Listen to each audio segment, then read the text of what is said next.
Con mucha frecuencia somos nuestro peor enemigo cuando tontamente erigimos obstáculos a lo largo de la senda conducente al éxito y a la felicidad.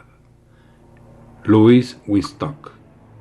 Del libro La Universidad del Éxito, del autor Og Mandino, lección número 5. ¿Cómo vencer las 10 causas más comunes del fracaso?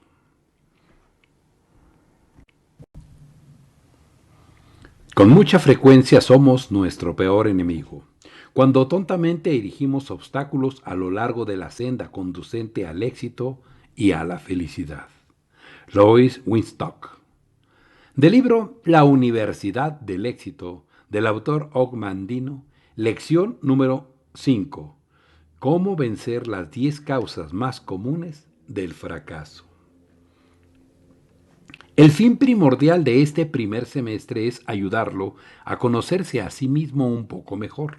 Siempre es una enseñanza difícil porque desafortunadamente la mayoría de nosotros es incapaz de sacar provecho de nuestras capacidades. Las sobreestimamos, las subestimamos, nos volvemos complacientes, dejamos que se deterioren. Ocasionalmente ni siquiera estamos conscientes de que existen. Están todos aquellos que pueden soñar en alguna carrera exótica como la actuación, el canto, la pintura, la literatura, y que piensan que lo único que se necesita es perseverancia, que jamás logran reconciliarse con la idea de la falta de genio, o por lo menos de talento, que jamás reconocen que para ellos el verdadero éxito puede encontrarse en otros campos.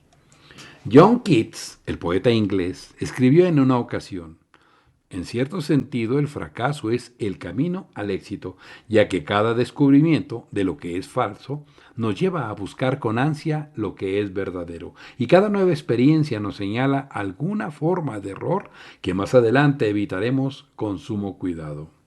Lamentablemente, Keats no estaba describiendo la forma en que la mayoría de nosotros se enfrenta a la adversidad. No todos aprendemos de nuestros fracasos, ni tampoco nos percatamos con rapidez de los errores que cometemos, de manera que no se repitan. Para hacer esto con efectividad necesitamos orientación. De su libro ampliamente aclamado The Road to Success Living, Louis Winstock, el finado y llamado rabí del famoso templo Shalom en Chicago, le habla a usted de algunos de los principales obstáculos que quizás sin saberlo ha erigido en su vida. Errores que tal vez ha cometido una y otra vez y que lo lastiman cada día. Una vez que haya efectuado un inventario de sí mismo, estará mejor preparado para pasar al segundo semestre. Las causas del fracaso yacen dentro de una área muy extensa y confusa: la cultura en la que vivimos, nuestra definición de las dos palabras éxito y fracaso, nuestra propia estructura psicológica. Pero a menudo el fracaso y el modo de abordar el fracaso adquieren formas más comunes y obvias. No todos somos eruditos, no todos tenemos un toque divino, no todos somos psicoanalistas. Debemos enfrentarnos al mundo tal y como se nos presenta. En términos de nuestras reacciones cotidianas, hay 10 causas comunes del fracaso. Esas 10 causas son básicas. Conózcalas, supérelas, aun cuando solo sean unas pocas, y habrá eliminado los obstáculos más reacios en su senda hacia el verdadero éxito. Nadie más podrá hacerlo por usted. Es usted quien debe despejar su propia senda. Los demás pueden ayudar, pero en realidad esa labor solo le corresponde a usted. El primer obstáculo es el viejo truco de culpar a los demás. Esto no es lo mismo que preocuparse por lo que piensan, o tienen, o hacen los demás. Es la atribución real de la responsabilidad sobre los demás. La diferencia entre brujería y medicina, según nos informa un hombre que pasó 25 años como médico en África, es que cuando un hombre enferma, la brujería lo obliga a preguntarse: ¿quién me hizo esto? En tanto que la medicina lo obliga a preguntarse: ¿qué fue lo que me hizo esto? Es la mente primitiva o juvenil la que busca la causa de los temores y fracasos fuera de sí misma. Y casi siempre la mente primitiva busca un quién. Si sospecha de un qué, piensa que se trata de un ser animado, que en su interior posee un quién. En ocasiones atribuimos el éxito o el fracaso a la buena o la mala suerte, como si la suerte fuese un dios o una diosa que interviene en los asuntos de los hombres. La mente primitiva muy rara vez busca en su interior, preguntándose, ¿qué cosa en mí es responsable de esto? Mientras más sofisticada, educada y civilizada es la mente, aprende a preguntar, ¿qué hay en mi interior que me hizo tener o no ese pensamiento, experimentar o no esa emoción, llevar a cabo o no esa acción? Pero aún ahora muy pocos estamos dispuestos a reconocer de inmediato. Quizá sea culpa mía. La mayoría reaccionamos inicialmente en una forma primitiva o infantil ante cualquier situación que implique una falla o un fracaso. En el niño es casi instintivo culpar al hermano o a la hermana. Él me obligó a hacerlo, o incluso él lo hizo. Son reacciones muy comunes cuando hay un castigo en perspectiva. Un colegial puede culpar al maestro por sus propias deficiencias en el aprendizaje o conducta. Ella siempre la toma conmigo. El automovilista pretende que el otro tipo tuvo la culpa. El esposo le grita a la esposa, ¿por qué siempre estás buscando pleito? El empleado asegura, la compañía no reconoce mis esfuerzos. El prolongado clamor de la humanidad siempre ha sido, ¿quién me hizo esto?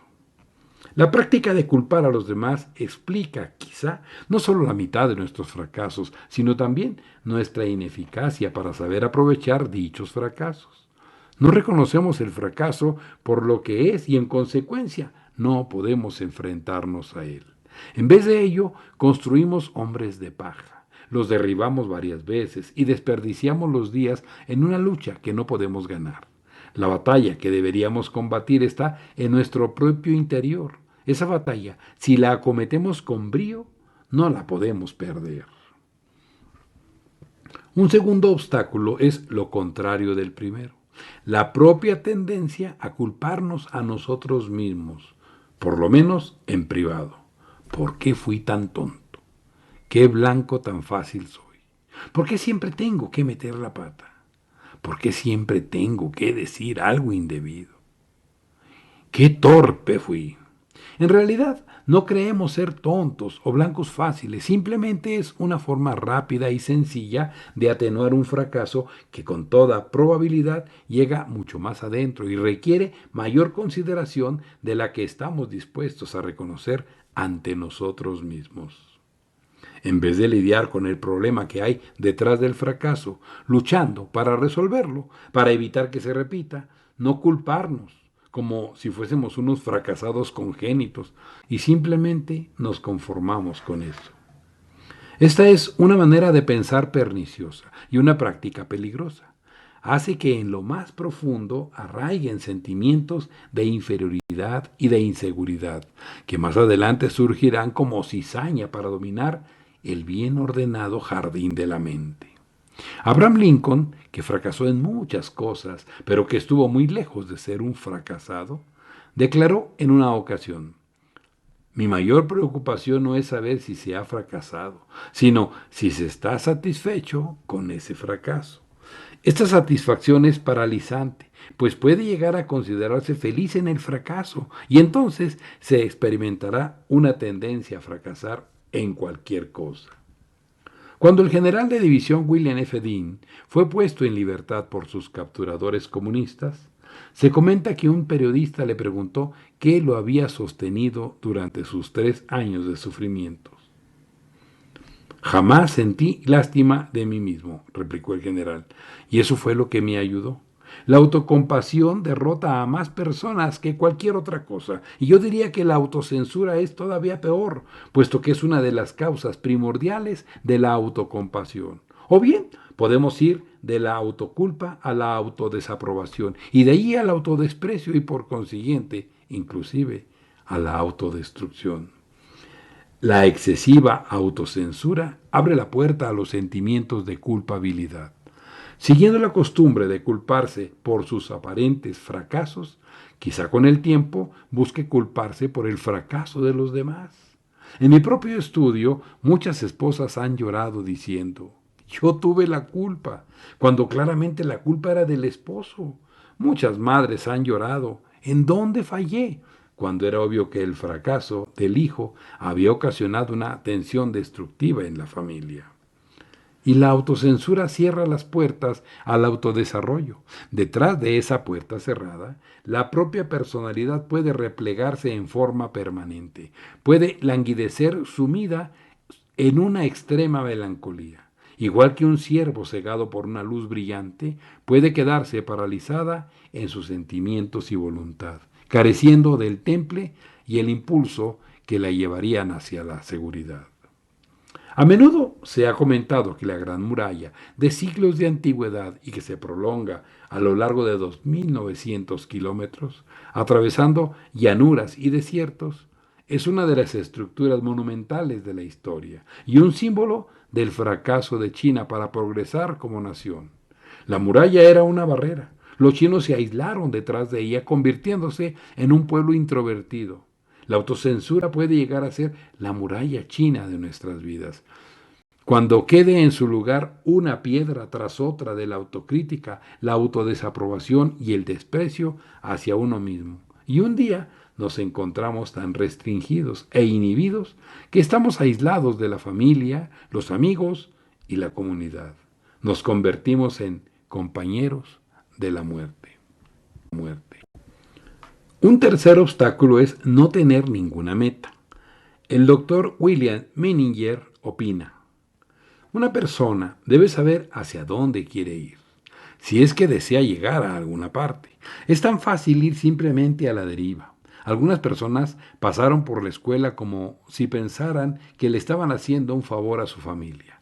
En el trabajo se desempeñan en una forma monótona, interesándose únicamente en el cheque el día de paga. No tienen una meta. Cuando alguien los borra de la lista, simplemente toman sus cosas y se retiran, abandonándolo todo. Las personas que progresan y obtienen logros de sus tareas aprovechan al máximo cualquier situación. Están preparadas para lo siguiente que se presente a lo largo de la senda que los conduce hacia su meta. Saben lo que quieren y están dispuestas a caminar 1 kilómetro adicional para conseguirlo.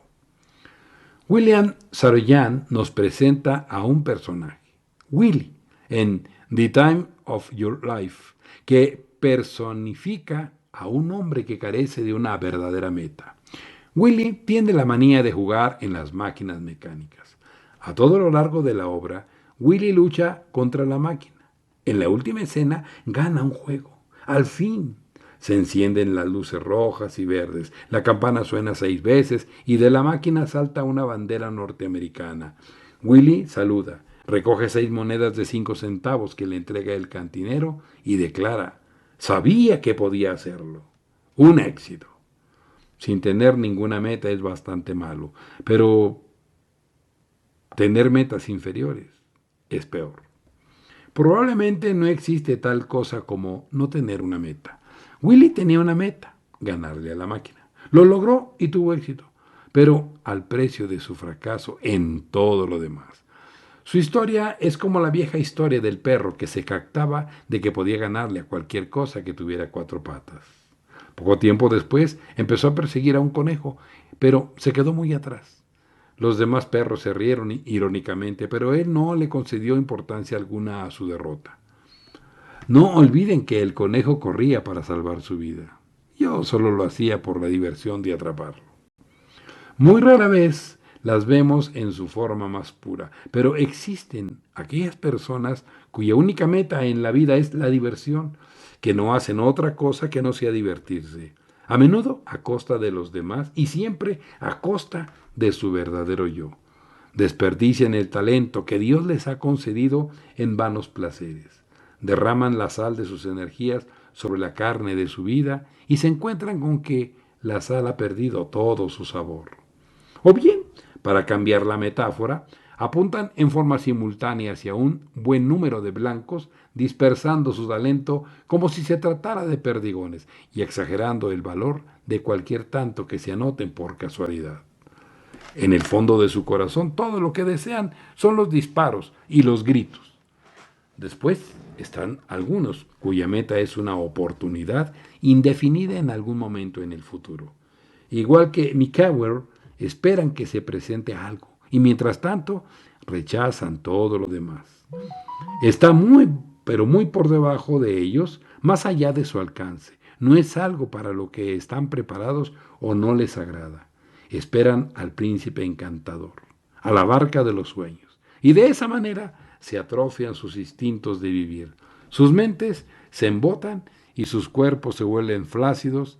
Y cuando llega el príncipe, cuando atraca la barca, no están preparados. Al final, todo es vanidad. De acuerdo con Richard L. Evans del Times de Detroit, para todos nosotros no siempre está claro, quizá rara vez lo está, qué es lo que en realidad esperamos. Pero algunos insistimos en esperar de una manera tan crónica que la juventud transcurre con gran rapidez. Las oportunidades también pasan a nuestro lado y la vida pasa. Y aún nos encontramos en espera de algo que todo el tiempo ha estado sucediendo. Pero, ¿cuándo en este mundo será el día en que empecemos a vivir como si comprendiésemos la urgencia de la vida? Este es nuestro momento, nuestro día, nuestra generación, no una época dorada del pasado, ni alguna utopía del futuro. Es esto, ya sea que nos haga sentirnos emocionados o desilusionados, ocupados o hastiados. Esta es la vida y está pasando. ¿Qué es lo que esperamos? Pero es necesario tener cuidado. Un cuarto obstáculo es la elección de metas equivocadas. Los chinos hablan de un hombre de Beijing que en lo más profundo de su corazón soñaba con poseer oro, mucho oro. Un día se levantó y cuando el sol estaba en lo alto, se atavió con sus prendas más finas y se dirigió al atestado mercado. Se detuvo directamente frente a la barra de un tratante en oro y apoderándose de una bolsa repleta de monedas de oro, se alejó del lugar con toda tranquilidad. Los oficiales que lo arrestaron estaban sorprendidos. ¿Por qué robaste al traficante en oro a plena luz del día?, le preguntaron, y en presencia de tanta gente. Yo no vi a nadie, replicó el hombre, todo lo que vi fue el oro. Cuando el oro, o la gloria, el poder, o algún lugar se convierten en una idea fija, por lo general nos cegamos no solo a las necesidades de los demás, tanto en el hogar como en el mercado, sino también a nuestras propias necesidades, a las necesidades de nuestro yo interno. He conocido a cientos de hombres y mujeres y he charlado con ellos. Todos eran seres a quienes se atribuía un gran éxito, pero que en la santidad de mi estudio reconocieron experimentar una devastadora sensación de fracaso. Habían fijado la mirada en una meta y dejaron que ésta representara su autorrealización, y cuando la encontraron, que no era lo que anhelaba su alma. Con frecuencia fue la meta que destruyó sus almas. Esta es una gran tristeza, descubrir, después de incontables años de lucha, que alcanzar el objeto de nuestros esfuerzos no nos ocasiona felicidad. A menudo se trata de una falla al escoger la profesión, la práctica de la medicina, de las leyes o de la administración, que en un tiempo prometían el éxito y la felicidad, pueden dejar a quien practica una de esas profesiones hastiado y desilusionado, vacío de toda esperanza. Y cuando una persona ha llegado a la quinta o sexta década de su vida, sabe que ya es demasiado tarde para volverse atrás, para encontrar satisfacción en otra clase de vida. Son muy raras las almas que han hecho acopio de valor, se han enfrentado a la verdad y alejándose de toda una vida de logros, han acudido a un llamado que les dio la paz. Pero la mayoría de nosotros, me temo, seguiríamos arrastrando el descontento. Incluso Tolstoy no se sentía enteramente feliz cuando renunció a la vida de aristócrata para volver a la tierra. Casi todos nosotros, descontentos o no, comprendemos que debemos continuar hasta el final de la senda. Hemos empezado mal y agravado el error a todo lo largo de los años, pero ya no nos queda otra elección posible. He aquí una paradoja peligrosa. Tomamos la mayor parte de nuestras decisiones vocacionales y domésticas cuando somos jóvenes. Y sin embargo, el hombre responsable no puede aceptar fácilmente consejo, sino que debe averiguar por sí mismo qué es la vida. Con frecuencia está más allá de la posibilidad de un cambio, cuando empieza a comprender en qué consiste la felicidad. Se necesitan una gran honestidad y una forma de pensar sensata para ser capaz de hacer una elección firme y confiada antes de que sea demasiado tarde. Muchos de nosotros mismos dejamos que alguien más, la familia o las circunstancias, tomen la decisión por nosotros y más adelante nos arrepentimos de ello. Philip Brock, un gran predicador, comentó en una ocasión: hay un hombre joven, indolente y distraído durante lo que él llama la práctica de la ley. Para él no significa nada. Su profesión no lo quiere más de lo que él quiere a su profesión.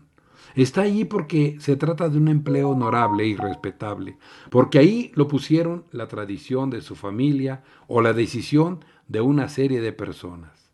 Dejemos que por una sola vez haga acopio de una buena dosis de valor moral. Dejemos que por una vez se pregunte brevemente por qué está aquí en realidad, qué es lo que verdaderamente puede hacer bien y con amor, cuál es su deber, y quizá todas esas preguntas lo llevarán hasta el banco del carpintero o a la fragua del herrero. Chuang-Tzu, discípulo de Confucio, pescaba un día en el río Pu. El príncipe de Chu envió a dos de sus funcionarios de alto rango a preguntarle si estaría dispuesto a hacerse cargo de la administración del estado de Chu. Chuang-Tzu no les hizo caso y continuó pescando. Cuando lo presionaron para que les diera su respuesta, les habló así: he oído decir que en Chu hay una tortuga sagrada que murió hace 3000 años. El príncipe conserva esa tortuga encerrada en un armario que hay en el altar de su templo ancestral. Yo les pregunto, ¿preferiría esa tortuga seguir muerta y venerada o estar con vida meneando la cola en el fango? Viva, meneando la cola en el fango, respondieron prontamente los funcionarios. Váyanse, exclamó Chuang-Tzu, yo también quiero seguir meneando la cola en el fango. El quinto obstáculo es el atajo.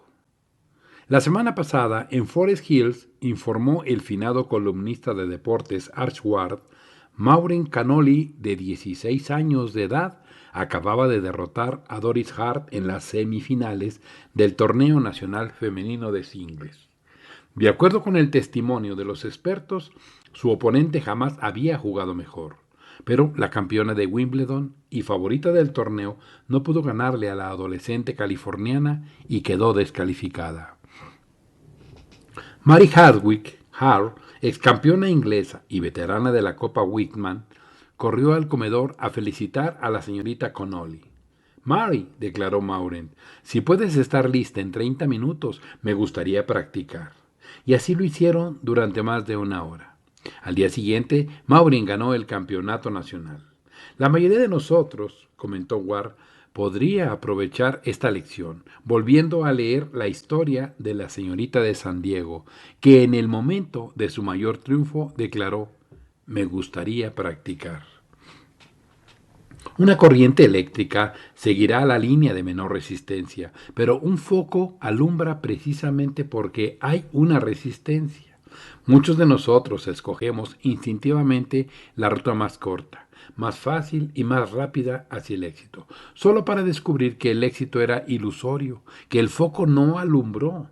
Se han pronunciado demasiadas trivialidades acerca del trabajo arduo y no trataremos de zumbarnos a ellas. El trabajo arduo rara vez es placentero, pero la conquista, ya sea de la materia, de la mente o del alma, si es placentera, es conducente al bienestar, a la felicidad. Y no puede lograrse ninguna conquista sin un trabajo arduo. Ninguna conquista puede ofrecer un verdadero placer si no se ha requerido un trabajo arduo. Con mucha frecuencia, el atajo, la línea de menor resistencia, es el responsable de un éxito insatisfactorio y que se desvanece. Con mucha frecuencia, el atajo es el responsable de la elección de metas inapropiadas como las que discutíamos hace un momento. Conozco a un hombre que es editor de una revista y de los buenos, pero durante 15 años ha sabido que nació para ser maestro. La enseñanza significaba primero la obtención de un título de maestro y después una lenta iniciación en una pequeña escuela, un prolongado periodo de trabajo arduo con un salario bajo. Tenía aptitudes para la escritura y la redacción y pronto obtuvo buenos resultados que le abrieron un buen futuro trabajando en la revista. Hizo su elección conscientemente y no se siente un hombre desgraciado. Es un hombre competente y respetado, pero no es completamente feliz. No puede sentir que ha tenido éxito. Lo toma de buen grado y considera su fracaso en una forma bastante sensata, pero sigue siendo un fracaso. Hay otros atajos. Uno de ellos es la negativa a respetar las reglas establecidas de la decencia y la honestidad. Un buen número de nuestros hombres de negocios que ocupan las posiciones más elevadas podrían haber sido tan ricos y tan poderosos, pero más respetados e infinitamente más felices si hubiesen tomado la senda más larga, la senda más lenta y más larga de una absoluta integridad ética y docencia moral. El hábito del trato mordaz, de energía inflexible, que les parecía necesario para el éxito, ciertamente fue más rápido y más lucrativo, pero ahora una parte de ellos se ve privada para siempre de la felicidad. ¿Puede llamársele éxito a esto? El trato mordaz y la inmoralidad a menudo tienen éxito precisamente porque la inmensa mayoría de la humanidad percibe en forma intuitiva que la decencia y el honor son necesarios para la felicidad. Por consiguiente, muchas personas son relativamente inocentes hasta cierto grado. Se encuentran a merced del embustero y del estafador.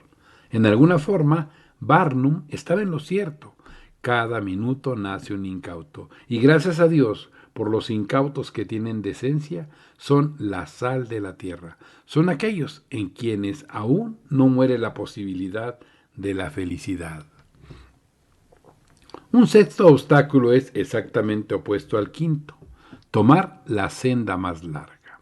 Hay un viejo adagio que dice que la ruta más larga es la más corta y la más dulce hacia el hogar. Quizá esto a menudo sea cierto en el amor, pero no lo es siempre en la vida. Se cuenta que en una ocasión Einstein, al pedirle que explicara su teoría de la relatividad, replicó que quizá el ejemplo más sencillo que podía ofrecer era el siguiente. Cuando un joven pasa una hora en compañía de la joven que ama, le parece como un minuto. Pero ese mismo joven, obligado a permanecer sentado durante un minuto sobre una estufa caliente, tendría la impresión de que había transcurrido una hora. No obstante, aquí hablamos de la realidad, no de la relatividad. Los antiguos comentaristas bíblicos, al explicar la razón por la cual Dios no condujo a los hijos de Israel hacia la tierra prometida, siguiendo la senda recta y más corta que cruzaba las tierras de los filisteos, que solo requería una jornada de viaje de 11 días, sino que en vez de ello los guió por una ruta tortuosa y más larga, atravesando el desierto y que les llevó 40 años.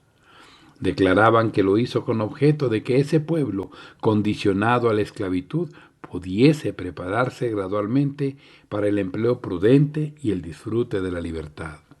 Pero sabemos que todos ellos, toda la generación adulta que abandonó Egipto, fallecieron en ese desierto. Les llevó tanto tiempo llegar a la tierra prometida que jamás lo lograron. De vez en cuando presido los oficios de difuntos de un hombre de 50 o 60 años de edad que falleció repentinamente, justo cuando hacía planes para empezar sus bien ganadas riquezas y los años restantes de su vida haciendo y disfrutando de todas las cosas con las que soñaba cuando empezó a forjar su carrera. La familia, con lágrimas en los ojos, me habló de la larga y difícil jornada de afanes y problemas, de luchas y sacrificios que ese hombre recorrió para lograr su gran éxito, y de la inmensa pena que todos ellos experimentan en lo más profundo de su corazón al comprender que, en el momento mismo en que podía tomar las cosas más a la ligera y darse la gran vida, esa vida le fue arrebatada. ¡Qué lástima!, manifiestan llorando. Y yo pienso que sí, fue una lástima que no se haya detenido antes en el camino, que antes no se haya sentido satisfecho con menos éxito material y que antes no se haya realizado. La senda más larga no siempre es la más corta a casa. Con mucha frecuencia, si esperan mucho o si recorren una distancia demasiado larga, jamás llegan a casa. El séptimo obstáculo es desatender las pequeñas cosas. Una anécdota acerca del presidente McKinley. Posiblemente la historia es apócrifa, pero viene al caso en este momento. Ilustra lo que trato de decir. El presidente se encontraba en un dilema. Tenía que elegir entre dos hombres igualmente capacitados para ocupar un alto puesto diplomático. Ambos eran viejos amigos. Al hacer memoria, le vino a la mente un incidente que lo ayudó a tomar esa decisión. Una noche de tormenta, McKinley abordó un tranvía, ocupando el último asiento disponible, cerca de la parte posterior, cuando una anciana lavandera lo abordó llevando un pesado cesto de ropa. Se quedó parada en el pasillo, y a pesar de su edad y de su apariencia desolada, nadie le ofreció un asiento. Uno de los dos candidatos de McKinley, en aquel entonces mucho más joven, se encontraba sentado cerca de ella. Iba absorto en la lectura de un periódico, y tuvo mucho cuidado de seguir así, de tal manera que pudiera fingir que no había visto a la anciana. McKinley avanzó por el pasillo y tomando el cesto de ropa, condujo a la mujer hasta su asiento. El hombre jamás alzó la vista, nunca supo lo sucedido, ni se enteró jamás de que esa acción mínima de egoísmo, mucho tiempo después lo privaría de la oportunidad de hacerse cargo de una embajada, la corona de su ambición. Hay cientos de historias que ponen de relieve la importancia de las pequeñas cosas. Una puerta que permanece cerrada, un documento que queda sin firmar, unos cuantos carbones encendidos en el fogón, que Edison perdió una patente debido a un punto decimal mal colocado. Se han perdido batallas decisivas por falta de un clavo. Nos ponemos sentimentales al escuchar canciones que hablan de que lo que cuenta son las pequeñas cosas, pero seguimos haciendo caso omiso de todas esas pequeñas cosas.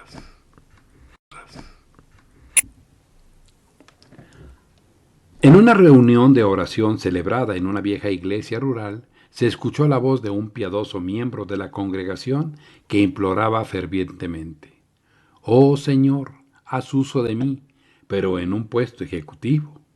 Grandes ideas, mucho dinero, grandes acontecimientos, personajes importantes. Creemos que todo eso debe pertenecernos, que deseamos todo eso a nuestro alrededor.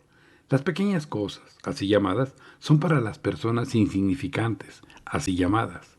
La verdad es que ningún hombre, ninguna labor es pequeño o insignificante. Los hombres y sus trabajos son diferentes, más fáciles de manejar o más fáciles de abordar o con un resultado menos significativo, pero todo lo que requiere que se le preste atención o que se lleve a cabo es grande. Sin cuchillos afilados, declaró en una ocasión un chef francés, simplemente sería un cocinero más. Esa fue una buena noticia para el aprendiz que se encargaba de afilar los cuchillos. El buen ejecutivo mantiene el dedo apuntando hacia las pequeñas cosas. Sabe que, si se manejan mal, pueden llegar a convertirse en grandes problemas. Para un médico cirujano no hay pequeñas cosas, hasta el menor detalle es cuestión de vida o muerte. Para un abogado, una vaga o mínima confusión puede costarle a su cliente la libertad e incluso la vida. Para un clérigo no hay pequeños problemas. es un alma humana y no hay nada insignificante. Debemos apreciar y valorar los detalles, debemos preocuparnos por ellos. Oscar Hammerstein II, en una ocasión, contempló una fotografía de primer plano de la Estatua de la Libertad, tomada desde un helicóptero. La cabeza de la estatua se revelaba en sus menores detalles y Hammerstein observó que el escultor había efectuado una concienzuda labor con el cabello de la mujer. Cada mechón de cabello estaba en el lugar adecuado. En su época, difícilmente podía saber que alguien, con la posible excepción de una gaviota, llegaría a ver jamás ese cabello. Pero le concedió el mismo cuidado que al rostro, al brazo y a la antorcha. Y el Nuevo Testamento nos habla de la parábola de un noble que, al encontrarse con que uno de sus servidores se había encargado de una pequeña tarea con un éxito singular, lo alabó en los siguientes términos: bien hecho, mi buen servidor, porque supiste ser fiel en algo tan pequeño, tendrás autoridad sobre 10 ciudades. El octavo obstáculo es desistir demasiado pronto. Recientemente leí una historia en una revista, el autor pretende que es verdadera, titulada El guijarro del éxito. Rafael Solano, desalentado y físicamente agotado, se sentó sobre un canto rodado en el reseco lecho del río e hizo la siguiente declaración a sus dos compañeros. Ya no puedo más, comentó, no tiene ningún caso seguir adelante. ¿Ven este guijarro? Pues bien, es el número 999.999 que he recogido y hasta ahora no he encontrado un solo diamante. Si recojo uno más, completaré el millón. Pero, ¿qué caso tiene? Desisto de todo. Eso sucedía en el año de 1942. Los tres hombres habían pasado largos meses explorando el terreno en el lecho de un río en Venezuela, en busca de diamantes. Trabajaron encorvados, recogiendo guijarros, deseando y anhelando el menor indicio de un diamante. Tenían las ropas hechas jirones, los sombreros raídos, pero jamás pensaron seriamente en desistir hasta que Solano declaró: ya no puedo más. Uno de ellos, en tono displicente, respondió: recoge otro y completa el millón. De acuerdo, respondió Solano. Encorvándose, apoyó la mano sobre un montón de guijarros y sacó uno. Era casi del tamaño del huevo de una gallina. Aquí lo tienen, declaró, es el último. Pero era muy pesado, demasiado pesado, y lo estudió bien. Muchachos, es un diamante, gritó Harry Winston, un comerciante en joyas de Nueva York. Le pagó a Rafael Solano $200,000 por ese guijarro, que completó el millón. Llamado El Libertador, es el diamante más puro y de mayor tamaño que jamás se haya encontrado. Quizá Solano no necesitaba otra recompensa, pero creo que debió experimentar una felicidad que iba más allá del aspecto financiero. Se fijó un curso, las probabilidades estaban en su contra, pero perseveró y triunfó. No solo llevó a cabo lo que se propuso, que en sí ya es una recompensa, sino que lo hizo enfrentándose al fracaso y a la oscuridad. Un viejo aforismo de los cazadores nos enseña que la mitad de los fracasos en la vida se deben a que detenemos al caballo a la mitad del salto. Heli Roth manifestó en una ocasión: los hombres no fracasan, se dan por vencidos en el intento. Con frecuencia no es el mal inicio, sino la parada equivocada, lo que significa la diferencia entre el éxito y el fracaso. Sería tonto desistir cuando llevamos la delantera, pero todavía es más tonto desistir cuando nos hemos quedado muy atrás. Se requiere una gran voluntad para resistir un poco más. Se requiere juicio para saber que la medida del éxito no es la suerte, ni las oportunidades del juego, sino la conquista del fracaso. El problema, con la mayoría de nosotros, se ha dicho, es que dejamos de luchar en los momentos de lucha. Hasta en los juegos de palabras hay cierta sabiduría. El noveno obstáculo es el peso del pasado. Jamás podremos liberarnos de los recuerdos. Únicamente podemos enfrentarnos a ellos con honestidad. En alguna parte leí y anoté esta sabia observación. Durante toda nuestra vida tenemos que vivir con nuestros recuerdos y a medida que envejecemos dependemos cada vez más de ellos, hasta que un día quizá sea todo lo que nos quede. Pueden ser deprimentes, amargos, humillantes, angustiosos, o bien pueden ser animosos, agradables, dignos y consoladores. Las cosas que entraron en ellos son las que surgirán de ellos, ya sea que nosotros las hayamos colocado ahí o que nos hayamos visto obligados a recibirlas. Los recuerdos del pasado pueden infundirnos valor, confianza y fuerza creativa, o bien pueden atarnos en una oscura nube de depresión y derrota. Incluso las alegrías del pasado pueden encadenarnos. Conozco a hombres y mujeres que se sienten tan orgullosos del apellido de sus ancestros, de sus logros o acumulación de bienes, que son incapaces de dirigirse por sí mismos en nuevas direcciones. Conozco a hombres tan estropeados por un primer éxito que no les queda otro impulso hacia el logro. Pero son más comunes los recuerdos desalentadores. El recuerdo del dolor, de la pérdida, de un fracaso previo, puede hacer que la vida no parezca digna de vivirse. A menudo esta sensación es temporal. Lo vemos entre los familiares de una persona que ha fallecido, entre los prisioneros que de pronto recobran su libertad, o entre los refugiados que han pasado por todos los horrores de la vida moderna y jamás han conocido sus alegrías. Y los recuerdos deprimentes tienden a petrificarse, a endurecerse. Los llevamos como un peso y perdemos nuestra capacidad de transformarlo en una energía creativa. Un famoso psiquiatra comenta que uno de sus pacientes perturbados reconoció, después de varias sesiones, es más fácil recostarse en un diván hurgando en el pasado que sentarse en una silla enfrentándose al presente. Y todavía es más difícil ponerse de pie y caminar hacia el futuro. La preocupación por el pasado siempre es una retirada. Hay una vieja broma entre cazadores que nos aclara este punto. Durante un safari, dos cazadores acorralaron a un león que, en vez de atacar, se dio la vuelta, desapareciendo entre los matorrales. Uno de los aterrorizados cazadores tartamudeó dirigiéndose al otro. Adelante y ve hacia donde se dirige. Mientras tanto, yo regresaré y veré de dónde salió. A menudo reaccionamos igual que ese cazador. Los problemas del mañana son desconocidos. Pueden causarnos un nuevo dolor. Los de ayer ya terminaron. Todavía son dolorosos, pero ese dolor ya lo conocemos. Casi es cómodo. Es más sencillo, menos arriesgado, permanecer estáticos, aceptar el consuelo que podemos obtener de nuestro sufrimiento acostumbrado. Y tarde o temprano vemos que somos incapaces de dar un paso hacia adelante. Nos encontramos atrapados en las arenas movedizas de nuestras propias lamentaciones. David Livingstone, el gran explorador, explicaba en una ocasión: iré a cualquier parte, siempre y cuando sea hacia adelante. Este es un ideal que no siempre es posible en la práctica. Hay ocasiones en las que debemos retroceder 1 o 2 pasos para orientarnos.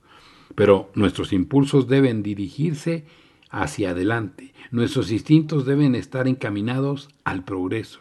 Recuerden que la vida es crecimiento y que al dejar de crecer y madurar, al temerle a lo nuevo, negamos la vida. La vida.